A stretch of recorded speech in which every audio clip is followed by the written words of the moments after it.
Աղքատության ցուցանիշը 2%-ային կետով նվազել է, իսկ ծայրահեղ աղքատությունը 0,5%-ային կետով։ 2021 թվականի համեմատ աղքատության մակարդակը նվազել է 4,8%-ային կետով, իսկ ծայրահեղ աղքատությունը 0,9%-ային կետով։ Աշխատավարձի բարձր աճեր են գրանցվել գյուղատնտեսության վարչական ծառայությունների փոխադրումների ոլորտում։ Գործազրկությունը նվազել է 0,6%-ային կետով, կազմելով 12,8%։ 2021 թվականի համեմատությամբ միջին ամսական անվանական աշխատավարձը աճել է 48,6%-ով, վարձու աշխատողները 22,4%-ով, իսկ գործազրկության մակարդակը նվազել է 2,7%-ային կետով։ 2021 թվականի համեմատ սպառողական գները աճել են շատ ավելի համեստ տեմպով՝ 14,8%-ով, ինչը նշանակում է, որ իրական արտահայտությամբ միջին աշխատավարձը աճել է շուրջ 30%-ով։ Միջին աշխատավարձի աճը զուգորդվել է արտադրողականության բարձրացմամբ։ Տնտեսական այս դրական զարգացումներն արտացոլվել են նաև աղքատության ցուցանիշում։ 2024 թվականին գրանցվել է վերջինիս 2%-ային կետով նվազում, իսկ ծայրահեղ աղքատությունը նվազել է 0,5%-ային կետով, նշել է Հովհաննիսյանը։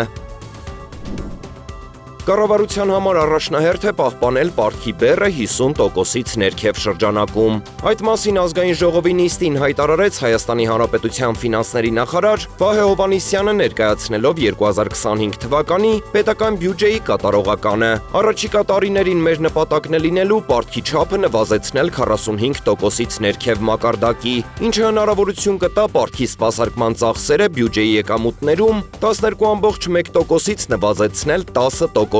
ավելի մեծ տարածք ստեղծելով սոցիալական եւ մարդկային կապիտալի զարգացմանն ուղղված մեր նախաձեռնությունների համար։ 2025 թվականին կառավարության պարտքը նահացուցանիշը կազմել է 47,2%, նախորդ տարվա համեմատությամբ նվազելով 0,5%-ային կետով։ Դա հնարավորություն է դարձել պետական բյուջեի պակասուրդը չափավոր մակարդակում պահպանելու, ինչպես նաև մակրոտնտեսական կայուն միջավայր ձևավորելու շնորհիվ։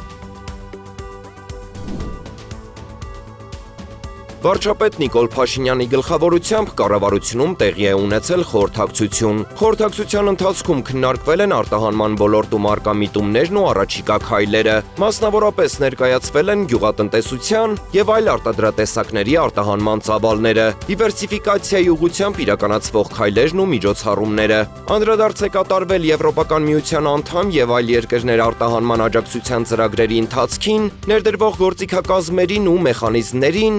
ֆերմերային տնտեսություններին օժանդակություն ցուցաբերելու գործողություններին։ Վարչապետը կարևորել է արտադրողների հետ մշտական կապի պահպանումը, արտահանման խթանման միջոցառումները, ծրագրերն ու քայլերը լավարկելու, խնդիրները վերհանելու եւ անհրաժեշտ լուծումներ գտնելու նպատակով։ Միաժամանակ նա ընդգծել է տնտեսության դիվերսիֆիկացմանը միտված գործողությունների հետևողական իրականացումն ու այդ ուղղությամբ պետություն մասնավոր հատված սերտ համագործակցությունը։